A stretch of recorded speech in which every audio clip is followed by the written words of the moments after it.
This is my song, O God of all the nations, a song of peace for lands afar and wide.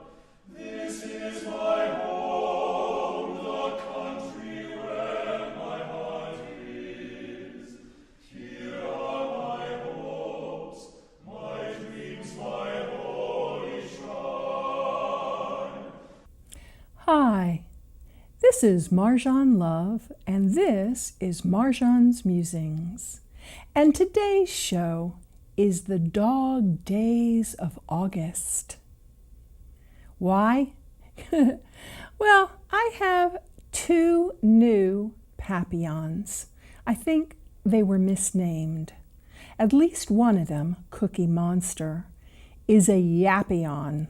She decided that our front yard is her domain and she must defend it at all costs.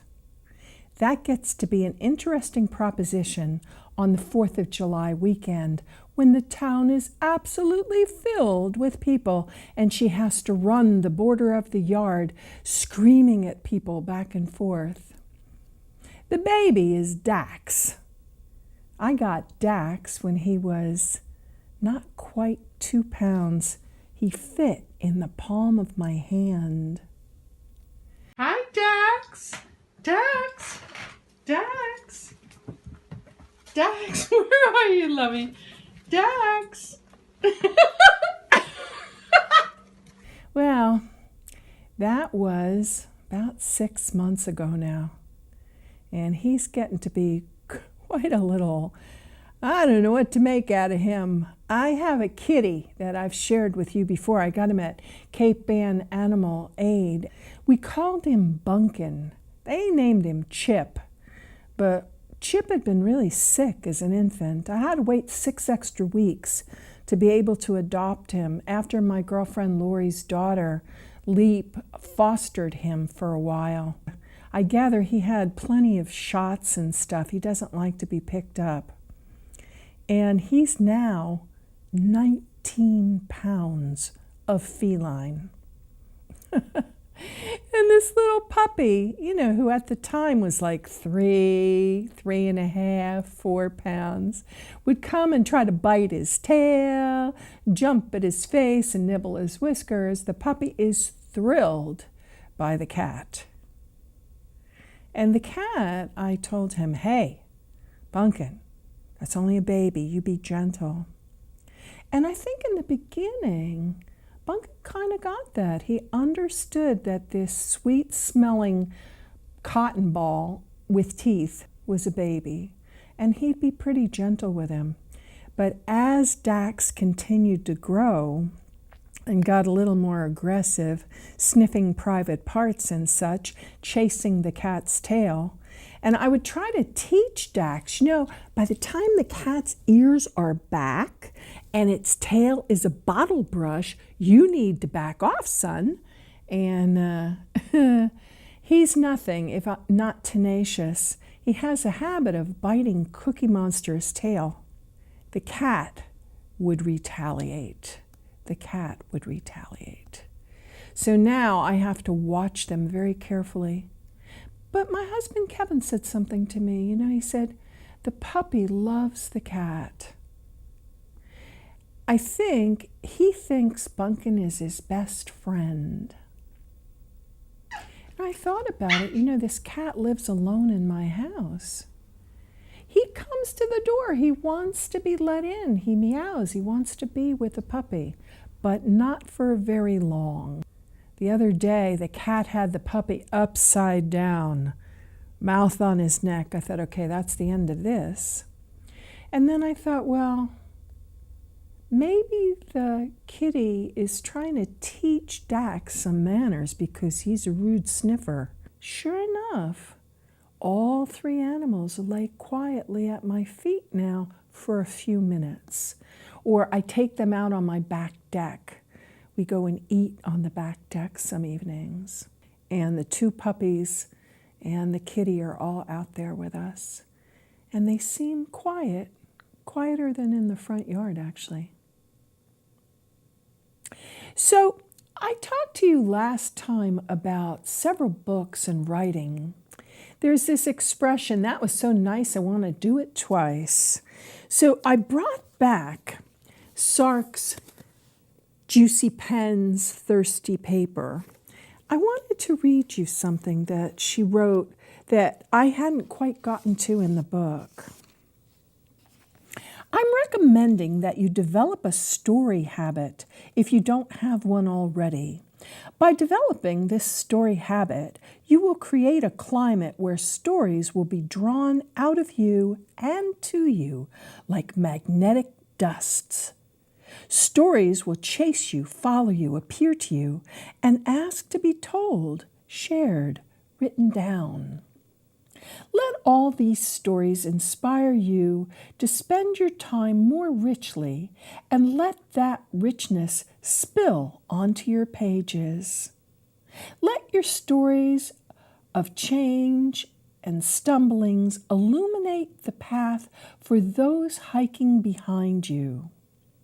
Writing lights a bright beam for all to see, and that light leads to more souls sharing their experiences. I thought that was really pretty.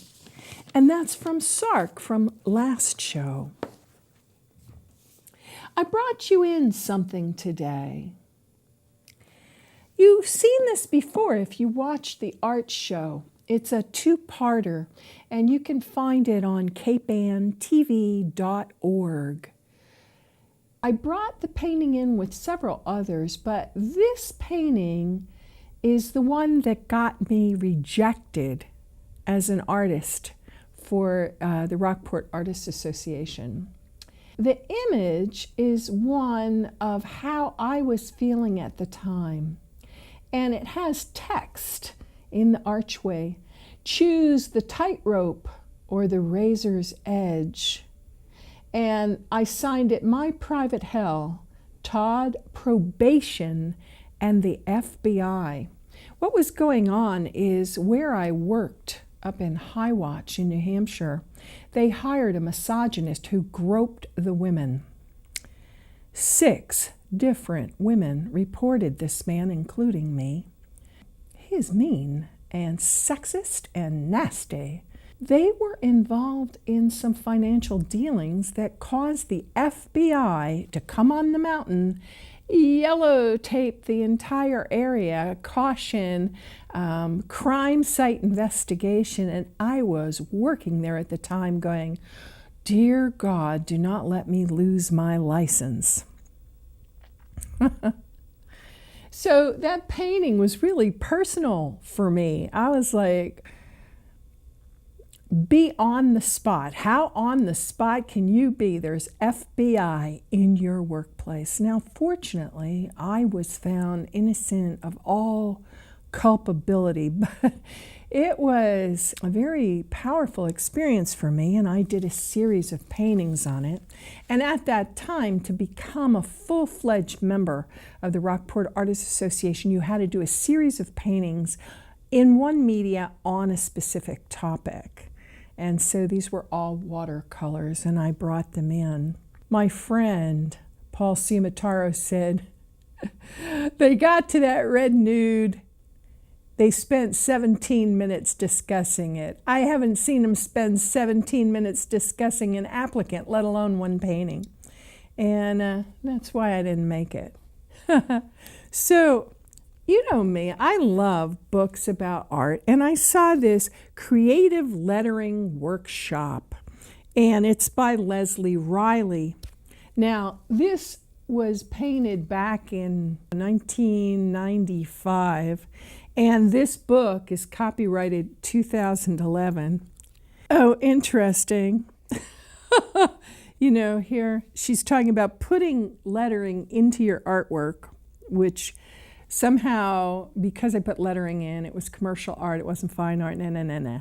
Anyway, so in here she has this passage about overcoming fear, and I'll do a close-up for you of the image she chose, which I think is priceless. One of the things that I found fun about this book is the quotes she chose. Most of the shadows of this life are caused by our standing in our own sunshine, by Ralph Waldo Emerson, who we talked about last time. She's working on a demonstration piece. If you wait, all that happens is you get older. And I thought, oh, okay. There's a thing about art that requires you to enter a childlike space. Not a childish space, and I think that's different.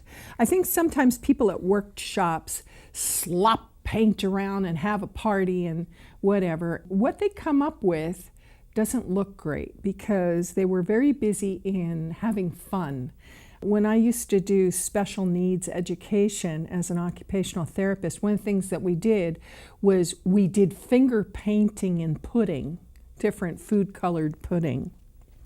But I found it fascinating that in the book, someone else did the arch motif. It's Henry Miller's, and it says, "Back of every creation, supporting it like an arch, is faith. Enthusiasm is nothing. It comes and goes. But if one believes, miracles occur." I thought, oh, my Celine Dion quote, love comes to those who believe it, and that's the way it is. So I have this bookmark that I've had for a couple of years. Miracles happen every day for those who believe. I think if you believe miracles are possible, you look for them. And a miracle can be something as mundane as a puppy growing past its foster mama. Cookie Monster took care of Dax when he was an infant. She'd wash him, put him in her bed, keep him warm, show him what to eat, bark at him, tell him not to do stuff. And she basically fostered him. He was just a little baby, and I was busy a lot, and the two of them are bonded really tightly now. But Dax is now 7.5 pounds. Cookie's only 6 pounds, and he's growing past her in size, if not in finesse. I think as an artist, or even as a writer, it's easy to postpone what you're doing. I was looking at these quotes, and one of them said, "Someday is not a day of the week." And I thought, oh, okay. This one says, "To live for some future goal is shallow. It's the sides of the mountain that sustain life, not the top." And last week, I shared with you a few of my angel cards. This bookmark I put in is, "Do it now. Don't put it off any longer. Have courage. Listen to your intuition, for it is the guiding voice of your soul." So I'm getting the paintings framed, getting ready to apply to the Rockport Art Association. And I'm debating this one. I had another one I could have put in. I said to my husband, no, I don't think I should do that. I don't think they're ready. And my husband goes, no, I really love that painting. Lisa Smith, who works here at KPN TV, came in and saw it, and she goes, it's a butt shot. And I thought, yeah, it is. So, my next little card, inspiration. A new idea comes to you like a gentle whisper inside your heart. Listen and take action. This inspiration from high above. So I thought, oh, nice. So I have this thing, it's called bibliomancy. You open a book to a page and you read what you find. And what I found was, What we need is more people to specialize in the impossible. And it's a gorgeous artistic rendering of a young gymnast. I thought, wow, that's like really something special. So I talked to you before about my friend Tom, who lost his wife recently. And she was a bibliophile. Mary was a bibliophile. And I talked to you about this little book, Clutter Control. I found one that I thought was brilliant. Tape photos of your shoes on your shoe boxes. How many times have you been going out somewhere to get ready and you're digging through your shoe boxes trying to find that particular pair of shoes that goes with that outfit? And I thought, if you just had a photo on the box, that would work great. Sometimes an idea like that is worth the cover price, and with Mary's donated books, all the ones at Toad Hall with the blue M sticker are $5. So they're putting out new ones. There were 500 volumes. And one of the ones I got recently was Make the Bread, Buy the Butter. It's a cookbook. Mary was a gourmand, self-proclaimed, a gardener. She grew a lot of her own fresh fruits and vegetables and beautiful flowers. She liked to do things to the absolute best of her ability. There's a quote in Art is the Highest Form of Hope that I looked at and I thought it was very Buddhist. Even the act of peeling a potato can be a work of art if it is a conscious act, by Joseph Baez. I think on a certain level that's true. What is your engagement in the task? My dear friend Patricia, who passed away about 2 years ago now, and I talked about how sweeping with a broom became an act of art when one dipped the broom in India ink and swept calligraphy onto a scroll of paper. Sort of like sign painting, Oriental style. I want to read to you from Make the Bread, Buy the Butter, which I hardly ever read a cookbook cover to cover. I leaf through, find a recipe I like, and try it. But this woman is a powerful writer. She has me laughing out loud and catching my breath, and sometimes both in the same passage. Her name is Jennifer Reese. One rainy Sunday a few years ago, now this book is 2011, Isabel, her daughter, Owen, her son, and I decided to pass the afternoon watching a DVD of The Fellowship of the Ring, that movie about hobbits and elves and orcs that we had been hearing about. 178 minutes later, during which we neither moved nor spoke, we looked at each other, eyes glazed. We walked straight to the car, drove to the video store, and rented The Two Towers and The Return of the King. It was getting on dusk when I pulled into the Kentucky Fried Chicken down the hill and bought dinner. My kids were shocked, happy, but shocked. What was going on with Mom? KFC? I wondered that myself, but we were hungry, and the chicken was hot, and we had 5 more hours of Viggo Mortensen to watch. 15 minutes after I pulled into the KFC, we were back on the sofa with the bucket on the coffee table, eating mediocre chicken and mashed potatoes and biscuits and watching The Two Towers. It was one of the happiest nights of my adult life, and my children get dreamy and nostalgic talking about it.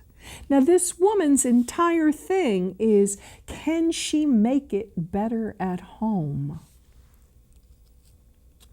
So the little quote that I chose to go with that: heart and soul, when making your decision, take into account what your heart and soul are saying.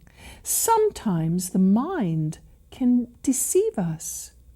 Choose through love, not fear. I have a music box. It's an automata.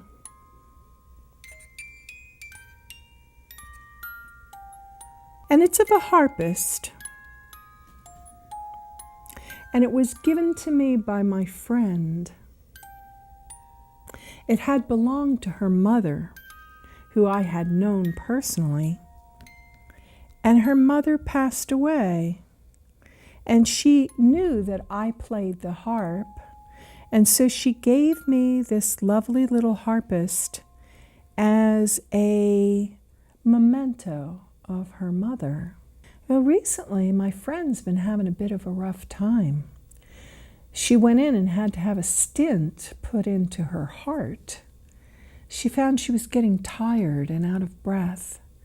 And with all the diagnostic tests they did for the cardiac surgery, they found cancer. And now she has a chemotherapy port. I feel that prayer helps people.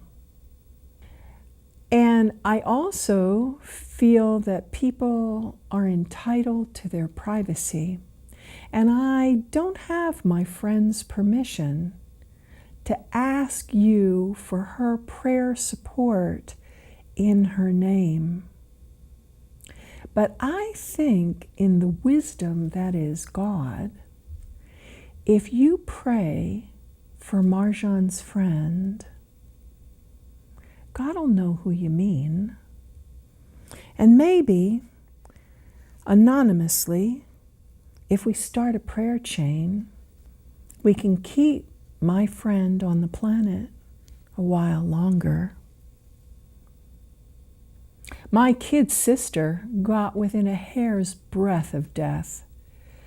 And we had a whole lot of people pray for her. And she's still on the planet. She was sick unto death, 92 pounds, green skin, bald. When my nephew, who's going to be 35 this Christmas, was 6, and she's still here. Prayer doesn't always work like a charm. A charm is magic. A prayer is a request which can be honored or denied.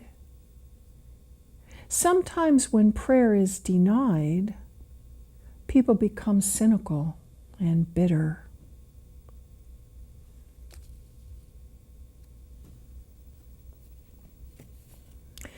There are members of our community who were not welcome in the churches of old. Perhaps they were gay, or maybe they were lesbian. Maybe they were a different racial group or a different ethnic group. I have a quote for you from the bulletin from the UCC Church. But this is not a UCC quote. It was in the prayer of invocation recently. Loving, accepting, welcoming God, your people come before you in gratitude for the things you have done and in awesome wonder of the things we are capable of doing with you. We come before you humbly, asking for your Spirit to shower us with the love you have for all humanity. We come before you ready to follow Jesus' steps in proclaiming liberation, joy, reconciliation, and love to all. We come as one body, yet many members. We are people of many colors, many genders, of many sexual orientations, of many economic situations, of different kinds of families, yet we are one in you. Be with us as we continue proclaiming your grace for the entire world through our actions and lives. In Christ we pray, Amen. And that is by the association of welcoming and affirming Baptists. If any religious group had a reputation for being judgmental and exclusive, the Baptists did. And here they're becoming open and affirming. Our minister, Reverend Derek Van Goulden, just went to the synod with some of the youth from our church. The theme this year, and they only meet once every 2 years, was Make Glad. It was June 30th through July 3rd, and they came back all excited about what they had seen and what they had done. In the bulletin that week was a new hymn. I'd like to share it with you. It's from Larry E. Schultz. From wisdom emerging, we fashion a space for people converging in safety and grace to shelter the freedom of one and of all in love without border or boundary or wall. Faith's journey reclaiming, we blaze a new trail with others exclaiming, let justice prevail. Rejecting worn paths that oppress and mislead, we walk in community, cherished and freed. Forever exploring, we seek to learn more of wisdom's outpouring, of love's open door. Amazed at the mysteries and graces we find, we joyfully share them with all humankind. The future progressing, we move through its change, old systems redressing, new patterns arrange, protecting all freedoms with every new choice. We follow the Spirit and raise our clear voice. And that's Larry E. Schultz. I thought it was great. Well, the UCC in Rockport is going through some amazing changes right now. They had to take the entire clock tower and bell steeple down, and it was strewn on the front lawn with placards detailing what was going on. And if you looked at those ancient timbers back from the 1700s, they were cavitated with carpenter ants, and entire sections you could crumble with your fingers from powder post beetles. They have an official name in Latin that I can't pronounce, but I think the old Yankees named them correctly because they turn your upright supports, your posts, into powder. Looks like cornmeal, except a little more ruddy and beige rather than yellow. You know, at our church, we say the Lord's Prayer that everyone knows. Our Father, who art in heaven, hallowed be thy name. And in our church, we say the Lord's Prayer in a different way sometimes. This one is from a New Zealand book of prayer. Eternal Spirit, Earth Maker, Pain Bearer, Life Giver, Source of all that is and that shall be, Father and Mother of us all, loving God in whom is heaven. The hallowing of your name echo through the universe. The way of your justice be followed by the peoples of the world. Your heavenly will be done by all created beings. Your commonwealth of peace and freedom sustain our hope and come on earth. With the bread we need for today, feed us. In the hurts we absorb from one another, forgive us. In times of temptation and testing, strengthen us. From trials too great to endure, spare us. From the grip of all that is evil, free us. For you reign in the glory of the power that is love, now and forever. Amen. I think the reason that I'm choosing to share these things with you, I had some feedback on the last show. A friend of mine said to me, I don't believe in religions. Religions are political. I believe in spirituality. I think I'm also discovering spiritual community. Like I told you last time, religions are groups of people who gather together, hopefully in spiritual community. I think they become politicized because religions have the manpower and the financial wherewithal to take action in the world. Build a hospital like Brigham and Women's, St. Elizabeth's, the Baptist. Build a school like Harvard University or the daycare center at the UCC in Rockport. I've shared this card with you several times. It's from the deck of quotes from the Dalai Lama. Change only takes place through action, not through prayer or meditation, but through action. I think the prayer and the meditation are preparatory. You prepare yourself before you take action. Ask for guidance so that the action that you take will be the best action you're capable of taking. I think different times require different perspectives. From the angel cards, diversity. The world would be a boring place if we were all the same. Celebrate your uniqueness. You are special and much loved. I did a show where I talked about going to Haiti and how I got a packet of $101 bills and I wrote on them, why isn't this in Haiti?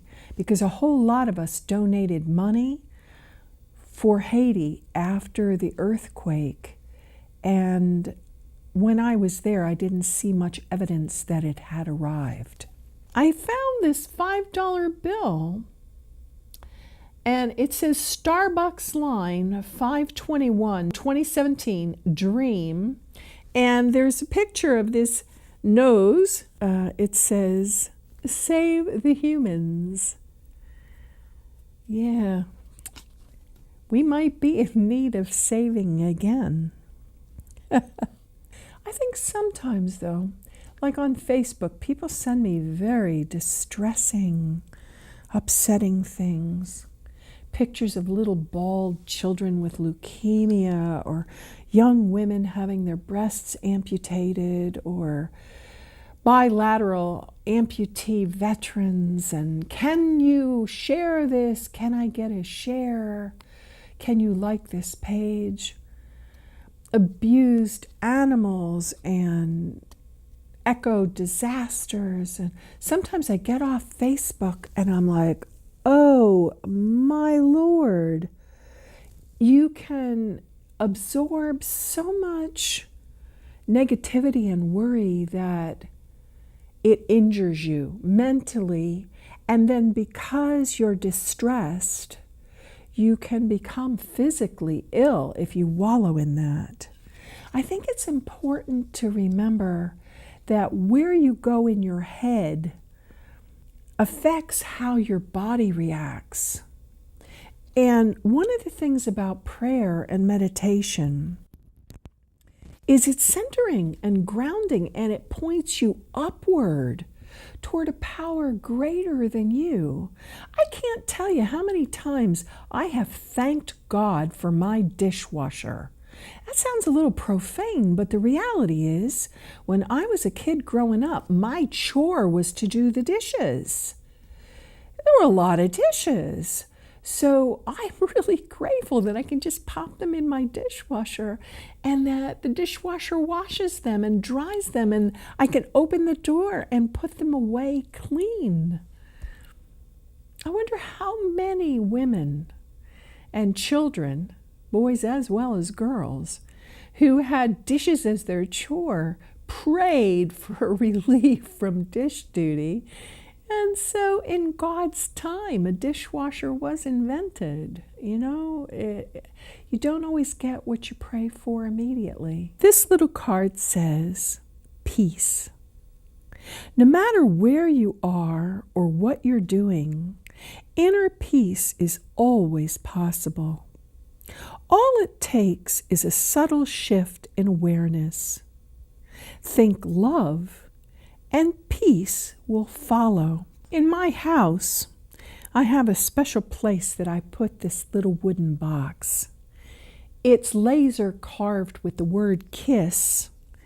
And on one of our trips, Kevin and I found one of those old penny squashing machines. You put a penny in and you turn the crank and out comes your penny squashed, typically with motif number 1, or, the Ben Franklin Institute, or, whatever. This one said, good for a hug and a kiss, anytime, anywhere. It's in the box, so your token is kind of prepaid. All you have to do is pick up the box. You have to remember to put the token back. You know how I love fortunes? Well, I got one on my tea. Delight the world with your compassion, kindness, and grace. I think generosity goes along with that. My son Andrew just celebrated something, and my husband and I took him out to Jalapenos, where we had wonderful Mexican food, and what I ordered was mole, M-O-L-E, mole. And it's chocolate and spices, and it was on these delicious pulled pork flautas. Yum! Do not tell Weight Watchers I went there. So I invited him to come sit on our deck, and I bought him Jack's Abbey Craft Lagers Mole Framingham beer that's aged in bourbon barrels. It's a malt beverage with chili peppers, chocolate, cinnamon, and vanilla beans. Now, I cannot imagine a beer like that, but it sounded interesting. I hope he doesn't gag on it. But at our house, we buy spicy cocoa. It has chili in it. I think the cocoa children drink with milk is a bit too sweet and cloying. And with the type 2 diabetes, I'm not supposed to have 4 heaping tablespoons of brown sugar in my chocolate. So I have the spicy cocoa. It's a little sweet, but it's not as sweet as like Hershey's cocoa. So I get to have my cocoa with a little zing, because cocoa powder is a bit bitter. It's like coffee. Do you know that the majority of sugar consumed by Americans today is in coffee beverages? I found that statistic fascinating. Anyway, last time I talked to you about this book, Chromophilia, and the entire title is Chromophilia, the Story of Color in Art. I started to tell you that this book cost like, $50 or something. And somehow I didn't manage to get that out of my mouth. And I had just started it. I was on earth tones and I was a little bit put off by mummies and fetishes, and it kind of creeped me out a little. But I persisted with the book because I don't like to waste anything, and I bought the book. I should get something out of it. And I found something fascinating. I got to the color red. And they're talking about the dyeing industry throughout Europe was strictly regulated in the 15th century, controlled by law and powerful guilds.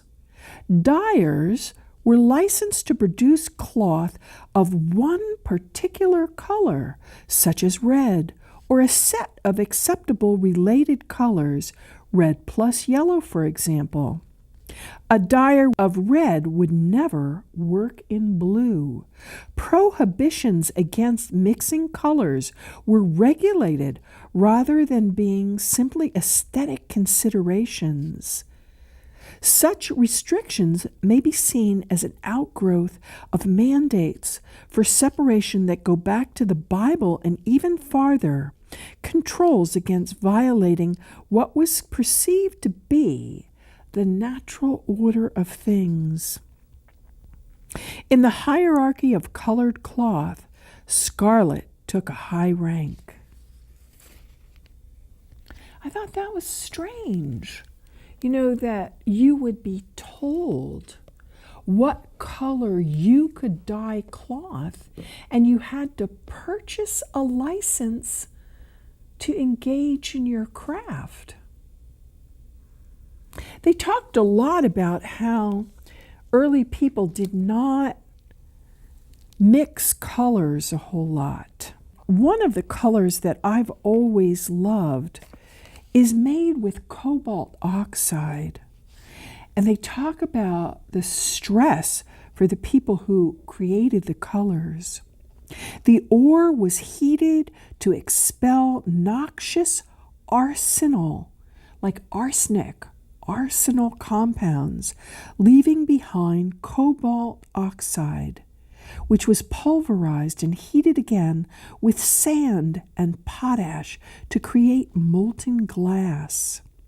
The glass was submerged in water to make it crack into fragments that could be ground to create pigment. Schmalt's glassy structure is easily visible by microscope. Like azurite, smalt must be ground coarsely to yield a strong color. As a pigment, it is gritty and difficult to manage. And they talk not only about color, but how color was made, how it was mixed, how it was applied. I found it fascinating. When you grind glass, colored glass, to make a color, it's called frit. So the book was a good investment, and I'm really glad I didn't let the mummies scare me away. One of the Mary books that I bought is at the opposite end of the spectrum from that collegiate level chromophilia, the story of color in art. One of the first experiences many of us have as children is coloring books. It's our introduction to art. And this was one of Mary's books. It's Marty Noble's Beautiful World.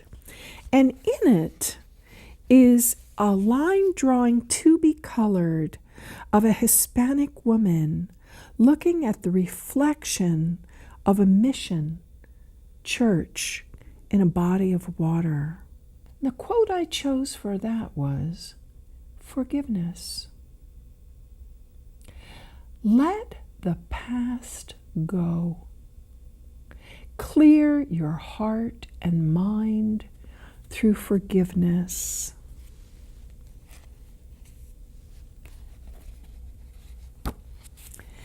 I think any organization of human beings is susceptible to vagaries.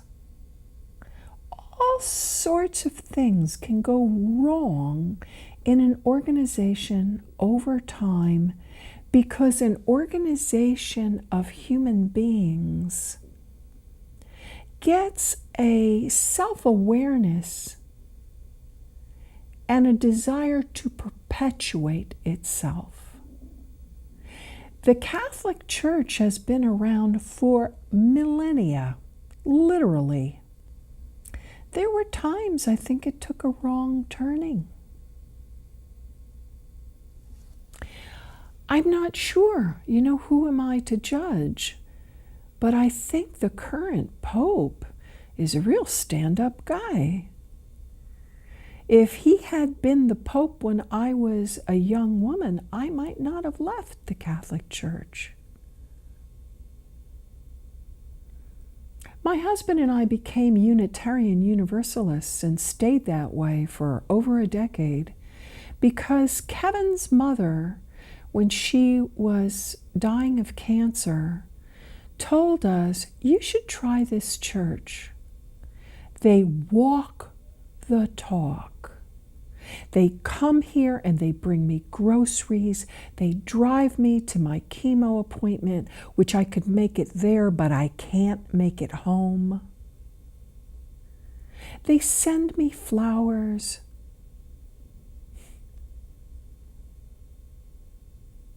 She was grateful that the people invested energy in loving her and caring for her in her time of need. And I think they managed to prolong her life for at least 2 or 3 years beyond what she would have had without the medical interventions and the emotional support the group gave her. And speaking of flowers, I'd like to thank Russell Flowers for these gorgeous bouquets that they're sponsoring to give to Cape Ann TV. A friend of mine by the name of Susan had a very dearly beloved dog, and the dog has recently passed away. I saw her the other day, and it made me think of this book, Beautiful Old Dogs. The photos are from Gary Gross. I'd like to read you 2 of them. This is an excerpt of Eugene O'Neill's work. And there's the old dog. One last word of farewell, dear master and mistress. Whenever you visit my grave, say to yourselves with regret, but also with happiness in your hearts, at the remembrance of my long happy life with you, here lies one who loved us and whom we loved. No matter how deep my sleep, I shall hear you, and not all the power of death can keep my spirit from wagging a grateful tail. Eugene O'Neill. And for the wonderful volunteers at the Cape Ann Animal Aid, I'd like to share this one because a friend of mine at the UCC makes a habit to adopt older dogs, and she just lost one of her beloved friends. This one is An Old Dog's Lament. It's anonymous. I'm sorry I'm not cute anymore. I'm so sorry I got all big and old and you got tired of me. I'm sorry you don't have time to play with me and think I'm more trouble than I'm worth. It must be my fault that things turned out this way. Please forgive me. Please tell me how to be cute again. Please don't throw me away. The photo is of an old shepherd, and I'd like to send that out to my friend at the United Church of Christ who lost her dog this week, but also to my friend Betty Lou Schlem, who had the courage to adopt 2 older dogs. And it isn't easy. These were street dogs. They ate her couch. And yet, she works with them day by day to let them know that they're safe and they're loved. Speaking of safety, there's all sorts of scuttlebutt on the web about the upcoming eclipse of the sun. I found it fascinating that the United States took the technology behind biodots I used to use in groups. I used to run meditation groups to help people calm down and de-stress. And when you're calm, your hands and feet have good circulation and the biodots would turn blue. So the United States Post Office made an eclipse stamp, and it shows the path. August 21, 2017 is going to go from Salem, Oregon down to Charleston, South Carolina, diagonally across the United States. Now there's all this scuttlebutt about, the end of the world, da-da-da-da. It's an eclipse. There's probably going to be some problems with satellite communications because of the disruption of solar energy and whatever, because the moon is getting between us and the sun. But we have eclipses all the time. It's not the end of the universe. Take a deep breath. And unless I'm wrong, we're all going to wake up on August 22nd and it's going to be okay. I think that's all for today. This is Marjohn, and this has been Marjohn's Musings.